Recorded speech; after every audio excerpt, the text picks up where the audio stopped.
Iranian-backed Hezbollah, which has up to 100,000 troops, fires missiles at Israel, which could mean they're in the war.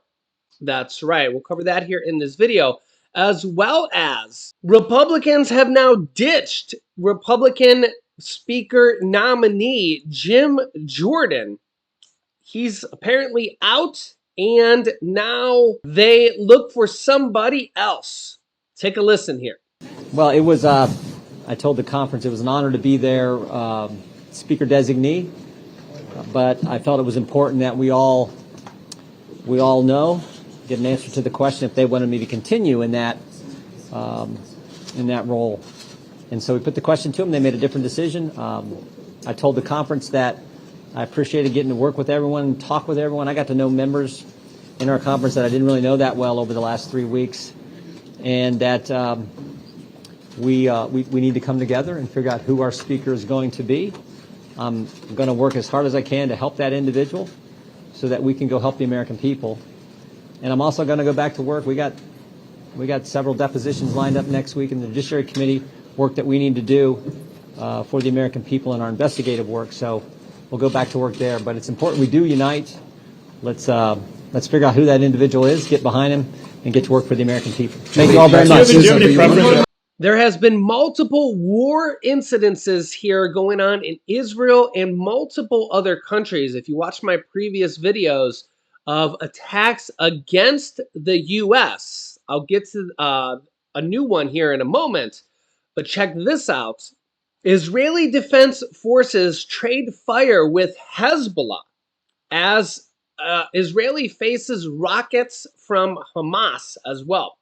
Remember, Iranian-backed Hezbollah has up to 100,000 troops. And if they come into the war full force, this will again be yet another force that Israel will have to defend against, and also could mean that the US and or NATO will also come into full force to help them defend against.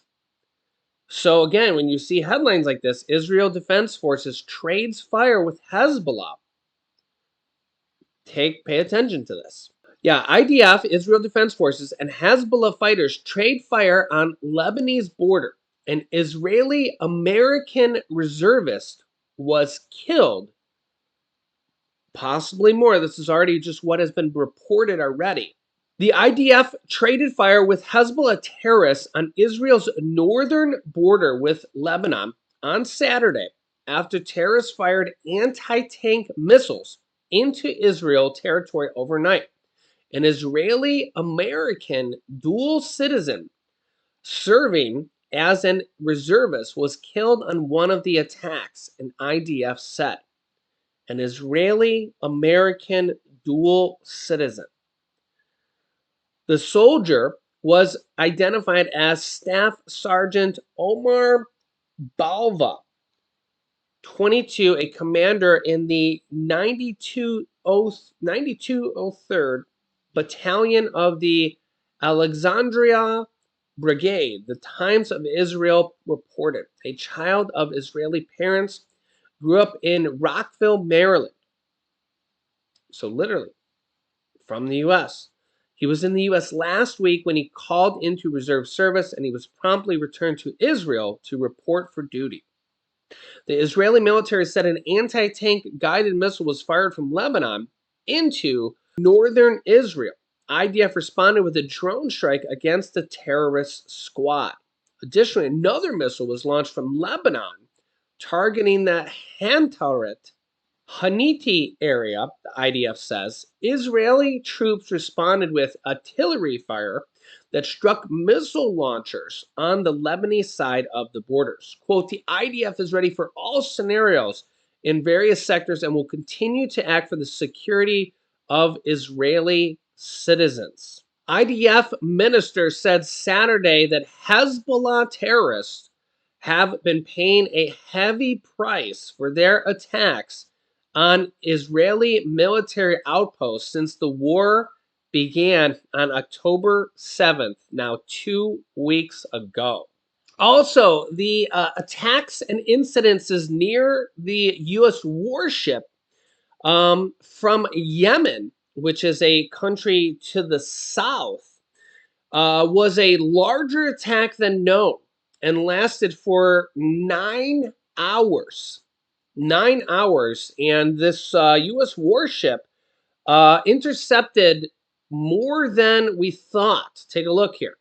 Yeah, this U.S. warship encountered a larger and more sustained barrage than previously known, shooting down 4 cruise missiles and 15 drones over a period of 9 hours. According to a U.S. official familiar with the situation, the USS Carney destroyer class that traversed the Suez Canal intercepted missiles and drones that were headed north along the Red Sea.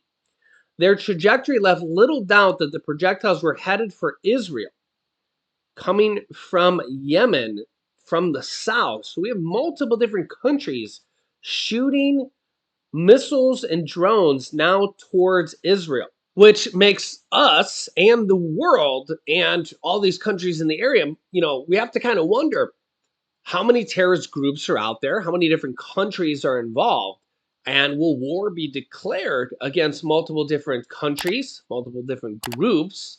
And how do you control this situation when we have, shots fired, missiles launched coming from multiple different areas, multiple different countries in the region? Because really, when you look here, we have Israel here, and the ship was way down here, and the shots came down here from Yemen.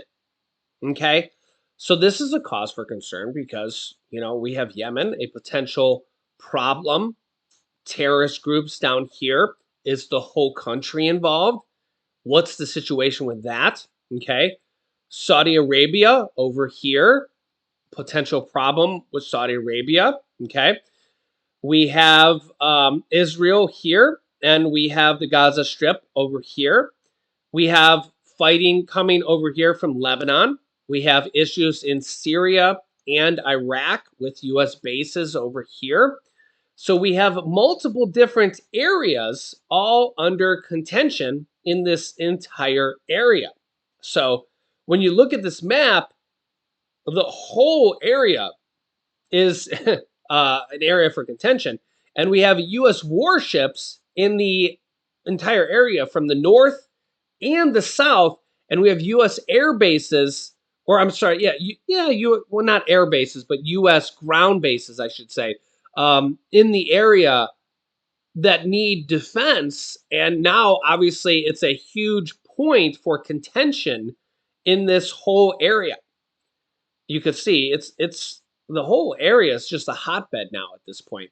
And we have Israel that's, under attack basically from all sides, So let me know your thoughts here in the comments. I'll keep you up to date. If you haven't yet, subscribe down below to our YouTube channel. It's completely free to do so. New videos come out here every day at 10 a.m., 3 p.m., and 8 p.m. Eastern Standard Time. Thanks for liking and sharing these videos. Click here to see the nuclear test the U.S. just conducted, or click here to watch my newest video. Thanks, and I'll see you in the next video.